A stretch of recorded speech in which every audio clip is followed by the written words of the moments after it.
4 দিনের সফর শেষে জাপান থেকে দেশে ফিরেছেন প্রধান উপদেষ্টা অধ্যাপক ডক্টর মোহাম্মদ ইউনূস। সেখানকার স্থানীয় সময় শনিবার বেলা 11টা 20 তিনি ঢাকার উদ্দেশ্যে জাপান ছাড়েন।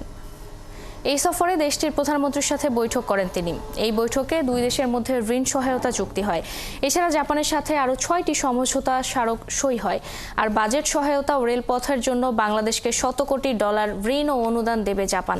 এই সফরে প্রধান উপদেষ্টা বাংলাদেশে জাপানি বিনিয়োগ বাড়াতে, বিশেষ করে অটোমোবাইল, বৈদ্যুতিক যানবাহন ও সৌরশক্তি সহ বিভিন্ন খাতে জাপানের নির্মাতাদের আহ্বান জানান।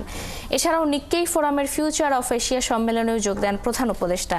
এর আগে গত মঙ্গলবার মধ্যরাতে প্যাসিফিক এয়ারলাইন্সের একটি ফ্লাইটে জাপান যান তিনি।